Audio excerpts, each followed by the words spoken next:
So, in recent months, I've made a few videos talking about the decline of rock and metal in popular culture and some of my thoughts as to how and why, and some of the problems that I see within our culture. But as I've mentioned in other recent videos, I am starting to get a little tired of the subject, and I also feel like my approach could be a little better and a little more entertaining. So, for a little while, I want to take a step back and focus on some more entertaining and fun videos. And I figured a good last topic for the time being is to take a look and figure out what are the heaviest songs and albums to have crossed over into the pop charts. We know that rock and metal was a part of the cultural zeitgeist, particularly from the late 90s to the mid 2000s. In fact, I think we all just took it for granted just how intertwined rock and metal were with popular culture. We had video games like the Tony Hawk series or the motocross games that were chock full of all kinds of punk and metal that introduced so many kids to the genre. And TV was full of shows like Jackass or Nitro Circus or even stupid reality TV shows with stars like Ozzy, Travis Barker, or Bret Michaels. And of course, you can't forget the movies, notably all of the coming-of-age teen comedies full of pop-punk and alt-rock songs where there was an almost symbiotic relationship. There were also all of those edgy, gothic, turn-of-the-millennium action drama movies with soundtracks full of nu metal and hard rock. Crustbag actually did a really good video about all that about 6 months ago. I highly recommend checking out that video. I'll link that in the description. However, what heavy music actually crossed over into the pop charts and not just popular culture? What songs or albums were charting alongside the likes of pop, R&B, and rap? That's what I want to know. So today we're going to be taking a look at the heaviest albums to have charted. And in about a week, or maybe a little less, there will be a follow-up video where we're going to look at the heaviest songs to have charted. And of course, as always, if you enjoy these videos, make sure to like, subscribe, and share. Or if you're feeling generous, you can help the channel out more directly by donating over on Ko-fi. But with all that out of the way, let's get on with the video.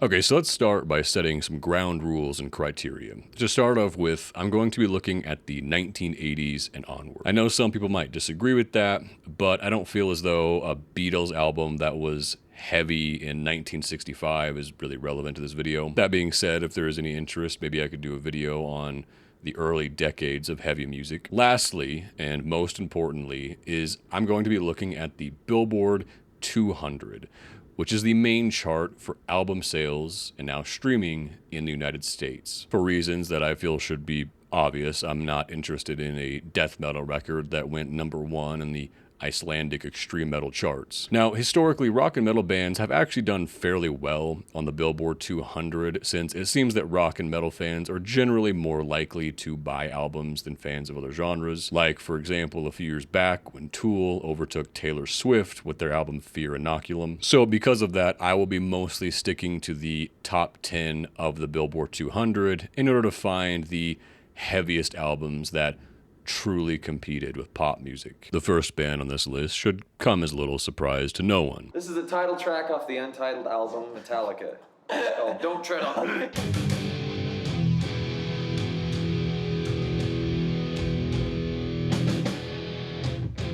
Metallica have always been head and shoulders above their peers since their debut. In the 80s, they were easily the most popular thrash metal band, and even to this day, they remain as one of the most successful bands, period. Which, ignoring the implications that has on the state of modern metal, is no doubt an impressive feat. Now, while their first 3 albums, Kill 'Em All, Ride the Lightning, and Master of Puppets, did fairly well, charting at 66th, 48th, and 29th respectively, it was with And Justice for All in 1988, the band would begin to break through into the mainstream, with that album debuting at number 6 on the Billboard 200. However, in 1998, they would release the Black Album, which would catapult them from being one of the biggest metal bands to one of the biggest bands in the world. In fact, that album is not only their best-selling album, but according to Nielsen SoundScan, it is the best-selling album of all time. Truly an absolutely monumental feat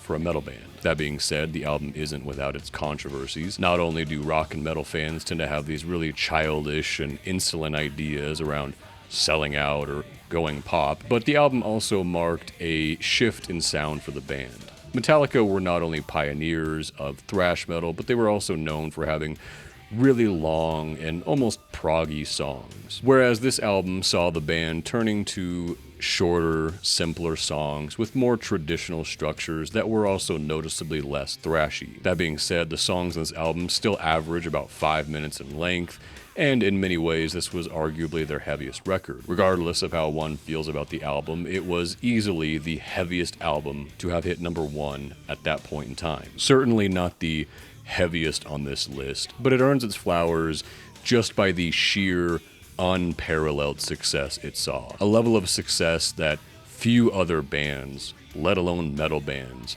have even come close to. Next on our list is Pantera. And in this case, I actually want to highlight 2 albums of theirs. Pantera are often noted for being a band that got progressively heavier with each release. Cowboys from Hell saw the band shedding the glam and hair metal sound for a heavier thrash and groove sound, and Vulgar Display of Power polished and refined the sound. Then, with Far Beyond Driven, the band turned the dial up to 11. Beyond Vulgar, Far Beyond Driven, the new album from Pantera. The album starts with Strength Beyond Strength, a song that kind of leans into hardcore, and you can really see the influence Pantera would end up having on the second wave of deathcore bands, with Whitechapel and Upon a Burning Body both having covered songs from this album.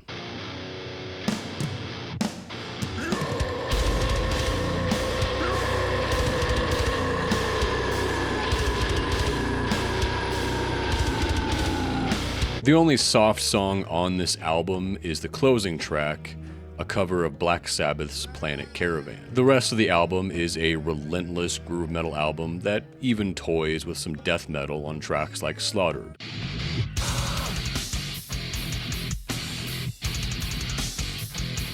And still, the band managed to hit number 1 on the Billboard 200. And to this day, many argue that it is the heaviest album to have hit number 1. Although I think there is some competition for that spot, but we'll get to that in a few minutes. I also want to highlight their next album, The Great Southern Trendkill. Now, while this album only hit number 4, it did so while being even heavier than the previous album. Not just musically, but lyrically and thematically. The album marked a very dark period for the band. Tensions between the members were high, and Phil was also, well, high. Having suffered a ruptured disc from years of jumping around on stage, he began abusing painkillers and eventually turned to heroin. Not only does this album explore themes of drug addiction, suicide, and despair, but it also brings influences from death metal and even some grindcore. Phil even had anal cunt frontman Seth Putnam do backing vocals for the album.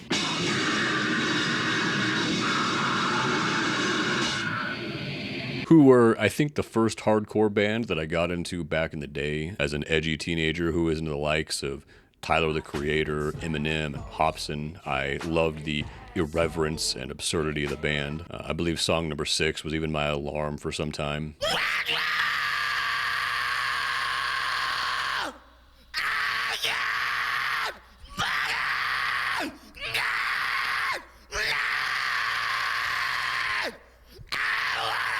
Also, weird fun fact, Seth was in the same graduating class with Matt LeBlanc and Louis C.K. at Newton North High School. But back to Pantera. The album is easily their heaviest album, both musically and lyrically. The moment you hit play, the album hits you with fry screams, blast beats, and Dimebag's harsh, solid-state tone.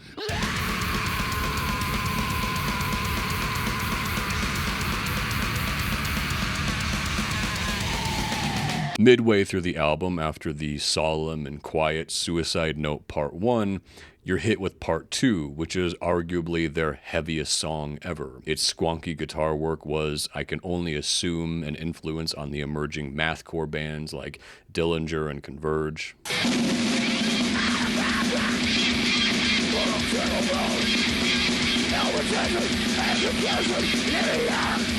That song's breakdown is also absolutely ridiculous. They were ahead of the curve by like 20 years on that.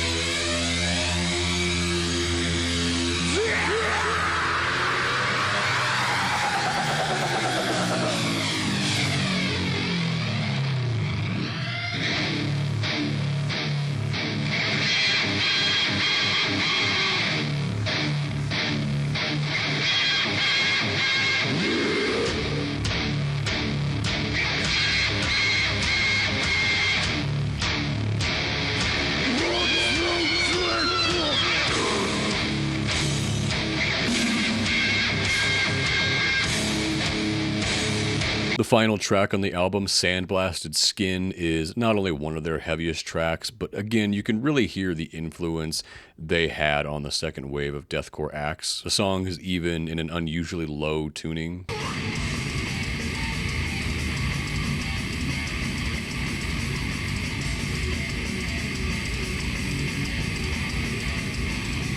And while the band do have a somewhat complicated and in some ways tarnished legacy, they were somehow able to push the envelope of what it meant to be heavy in the mainstream, and in turn influenced countless bands across multiple genres from nu metal to hardcore, metalcore, deathcore, and sludge metal. Speaking of nu metal, the next albums on this list come from the originators themselves, Korn. In 1994, the band would burst upon the scene with this weird new style that drew influences from the likes of Mr. Bungle, Cypress Hill, and Alice in Chains. Now, while their first album was successful, the band had not yet broken through into the mainstream. It was with their second album, Life is Peachy, and the lead single, Adidas, that the band would actually start to bleed into mainstream spaces.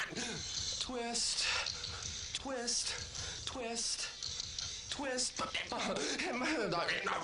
They would also experiment with this new technology called the internet and live stream some of the behind the scenes of their next album, Follow the Leader. Hey fuckers, tune in to Korn after school special. Thursday at 4:30. Gonna fuck you up. Check it out. This album, released in August of 1998, would be their biggest album yet and the first album to hit #1. A month later, TRL would begin airing on MTV, and the band quickly became a fan favorite. Not only making frequent appearances, but notably the video for Got the Life was so popular that it was the first song to have been retired from TRL because fans would not stop requesting it. Fun fact, the video also features an unsigned Eminem at the end of the video.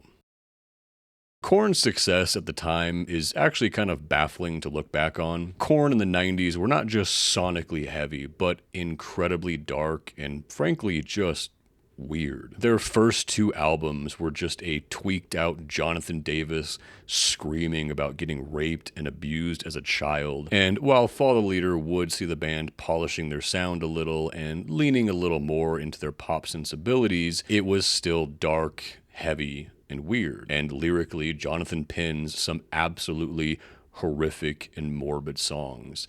There is no less than 2 songs about dead children on that album, and it still went #1. And they were competing for airtime with the likes of Britney Spears and NSYNC. I think it really stands as a testament to the importance of strong songwriting and pop sensibilities and capturing the attention and admiration of the youth. Overall, I think Korn are not only the darkest and heaviest band to be as big as they were, but also probably the most experimental and boundary-pushing mainstream band of the 90s. And I don't think they get enough credit for that. Before getting into our final band, I want to go over a couple of honorable mentions, one of which might be a little bit controversial. The first being Linkin Park. Now, while even at their heaviest, Linkin Park were nowhere near as heavy or dark as Pantera, Korn, or Metallica, they still came out of the gate swinging, with their first album, Hybrid Theory, debuting at #2. Linkin Park, Hybrid Theory, their debut album. And Meteora debuting at #1.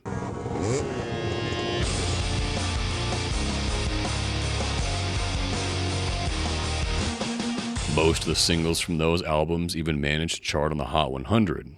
But we'll talk more about that in the next video. Linkin Park were masters of writing metal with phenomenal pop sensibilities. They didn't just slap some metal guitars over a generic pop beat like I see Octane Core bands doing. They wrote some of the catchiest and most iconic metal songs of the 21st century, arguably of all time. They single-handedly got millions of people into heavy music and inspired generations of musicians. Speaking for myself, Linkin Park were one of the first bands I found on my own and not through my dad. I remember listening to Hybrid Theory on repeat for hours as a kid, and I'm sure many of you have similar memories. The second and last honorable mention, and maybe the most controversial pick for this list, is the internet's favorite band, Chazzy Chaz and the Krugers. This is Nickelback.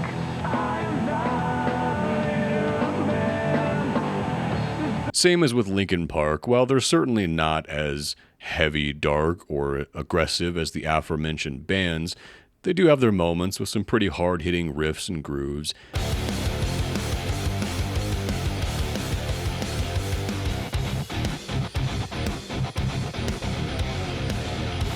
And they managed to do so while having 5 #1 albums, with All the Right Reasons having sold almost 20 million records worldwide, making it one of the best-selling albums of the 21st century, putting them behind the likes of Eminem, Adele, and Amy Winehouse. Not only does this earn them an honorable mention just for their sheer success, but I think it also deserves some recognition. As much as people, especially metal dorks, love to hate the band, they were a massive boon to Roadrunner Records, which in turn gave Roadrunner millions of dollars to spend on bands like Killswitch Engage, Trivium, or Fear Factory. And finally, we come to our last band on the list, Slipknot. A band that I don't think get enough recognition for bringing death metal sounds into the mainstream.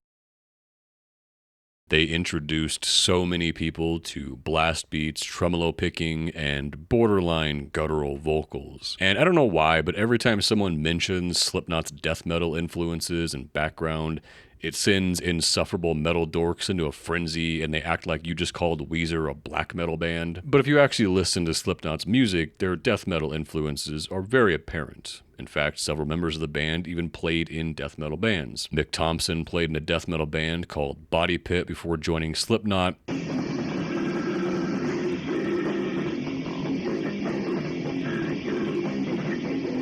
And has a tattoo referencing immolation on his arm. You know, I'm sitting in the back room at Knotfest, and Mick from Slipknot comes up to me and he pulls out his phone, showing me all the internal bleeding albums. He's like, "I grew up on you." He's like, "You're a huge part of Slipknot." Original guitarist Donnie Steele also played in Body Pit and was in a grindcore band called Anal Blast alongside Paul Gray and Joey Jordison.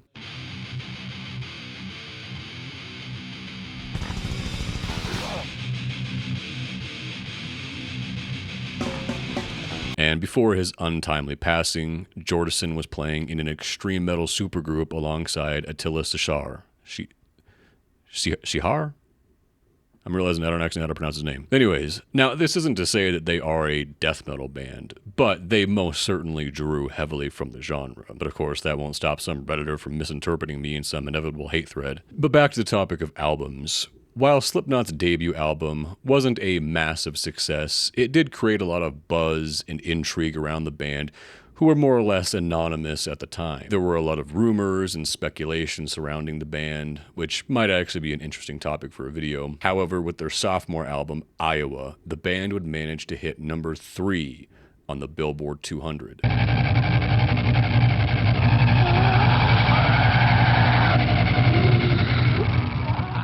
An album that starts with Sid Wilson having a breakdown, screaming and crying and wailing about his grandfather who had just passed, and then slams into 250 BPM blast beats.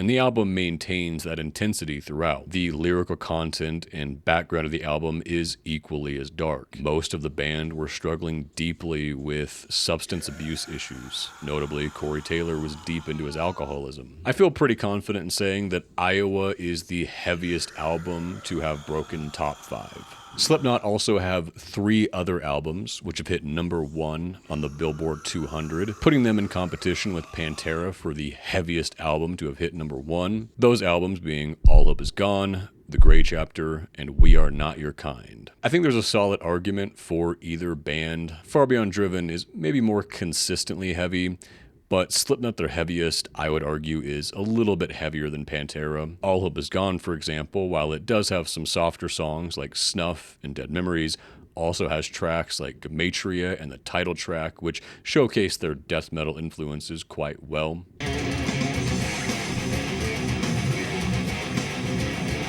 But I'm going to turn the question over to you guys. What do you think the heaviest album to have hit number 1 is? Otherwise, that's it for today's video. Let me know what you guys think down below, and stay tuned for the Fallout video, which should be out in about a week or so. And then I've got a little bit of a different video coming out after that.